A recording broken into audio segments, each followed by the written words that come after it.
Broke isn't a bank account. Broke is a mindset that just happens to have a bank account to prove it. Hand two people the same $10,000. One sees 10 investments. The other sees 10 ways to feel rich for a week. By next month, they're both back to zero, except one of them stays there. The bank account is just a mirror. Today, we look directly into it. Here's what nobody tells you about wealth. It's not created by income.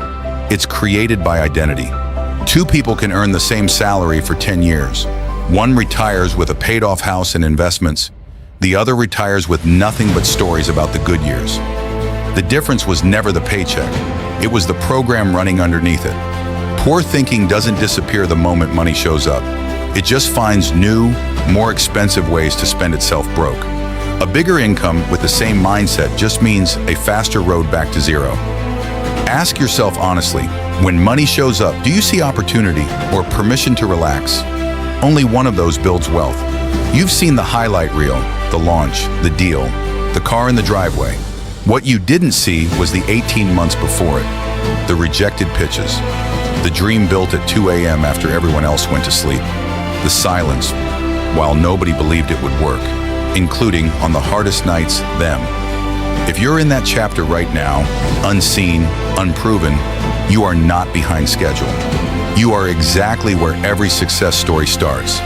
They didn't find a shortcut through it. They just refused to stop reading before the ending changed. Poverty isn't only a place you live, it's a place you think from. It sounds like, that's not for people like me. Rich people just got lucky. Every one of those sentences is a door you built and locked from the inside. Scarcity feels safe. If you never try, you can never fail publicly. But that safety is an illusion. It's slow death by 1,000 small decisions. Every ask you were too afraid to make. Every investment in yourself you decided you couldn't afford.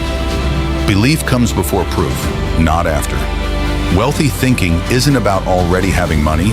It's acting like more is possible before the evidence shows up. The proof is the reward for the belief, not the prerequisite. You're not just selling 40 hours a week for a paycheck. You're selling your future for it, one comfortable hour at a time. There's nothing wrong with a job. Jobs fund dreams. The problem is when the job becomes the dream by default. Not because you chose it, but because you got too tired, too comfortable, too scared to build the thing that was actually yours. Dreams don't die in one dramatic moment. They die quietly. One night you didn't work on it because you were tired. One year you said next year instead of this one.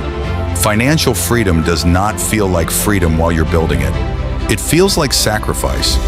Nobody shows you the years of fewer nights out, fewer impulse buys, more hours learning a skill instead of scrolling. Nobody shows you choosing compound interest over instant comfort again and again, long after it stopped feeling exciting. Freedom isn't free. It's bought, paid for in delayed gratification, in decisions nobody around you understands yet.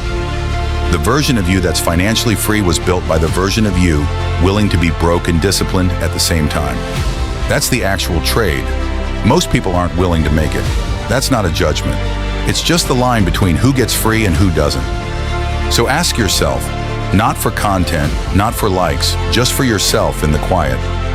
Are you thinking like the broke version of you or the built version of you? Are you still in the chapter nobody sees? And are you willing to keep reading it? The mindset always arrives before the money. It always has. The only question left is whether you're willing to change yours first, before you have a single dollar of proof that it'll work. That's the whole game. Now go play it like you mean it.